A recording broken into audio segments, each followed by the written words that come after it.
పాశమైలారం ఘటన బాధాకరమన్నారు CM Revanth. Company యాజమాన్యంతో మాట్లాడి మృతుల కుటుంబాలకు ₹1 కోటి పరిహారం ఇప్పించాలని అధికారులను ఆదేశించినట్లు రేవంత్ స్పష్టం చేశారు.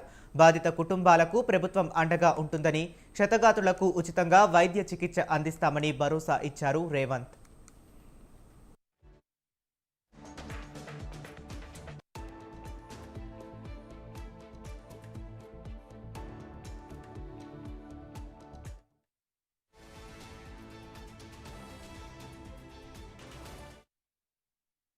దీనికి సంబంధించి చనిపోయిన కుటుంబాలకు ₹1 కోటి నష్టపరిహారం ఇప్పించాలి. పరిశ్రమ వాళ్ళతో మాట్లాడి ప్రభుత్వం వైపు నుంచి, పరిశ్రమ వైపు నుంచి చనిపోయిన కుటుంబాలకు ₹1 కోటి నష్టపరిహారం ఇవ్వాలి అని చెప్పి నేను ఆదేశాలు ఇవ్వడం జరిగింది.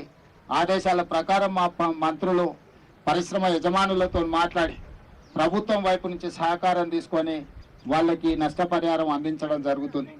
అదేవిధంగా తీవ్రంగా గాయాల పాలైన వాళ్ళకి పని చేసుకోలేని పరిస్థితులు, ఒకవేళ వాళ్ళు బ్రతికి బాగా ఇంటికి వచ్చిన పని చేసుకోలేని పరిస్థితిలో ఉంటే వాళ్లకు ₹10 లక్షల ఇవ్వాలి అని, అదేవిధంగా దెబ్బలు గాయాల పాలై కొంతకాలం పని చేయలేని పరిస్థితిలో ఉండి ఆ తర్వాత మళ్ళీ యథావిధిగా వాళ్ళు పనులకు వెళ్ళే పరిస్థితి ఉంటే వాళ్లకు ₹5 లక్షల ఇవ్వాలని, అదేవిధంగా ఈ దుర్ఘటనలో ఏదైతే వైద్య సహాయం అందించాలనో 100% వాళ్ళకి సంబంధించిన వైద్య సహాయాన్ని పరిశ్రమలు, అదేవిధంగా ప్రభుత్వం కలిసి పరిశ్రమ యజమానులు పెట్టుకోగలిగినంత పెట్టుకుంటారు. వాళ్ళకి ఎలాంటి ఇబ్బంది లేకుండా ప్రభుత్వం కూడా వైద్య సహాయాన్ని 100% అందించాలని మా మంత్రులకు నేను ఆదేశాలు ఇవ్వడం జరిగింది.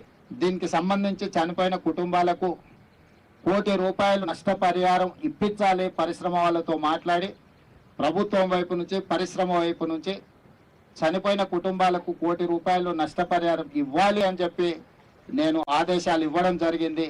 ఆదేశాల ప్రకారం మా మంత్రులు పరిశ్రమ యజమానులతో మాట్లాడి ప్రభుత్వం వైపు నుంచి సహకారం తీసుకొని వాళ్ళకి నష్టపరిహారం అందించడం జరుగుతుంది.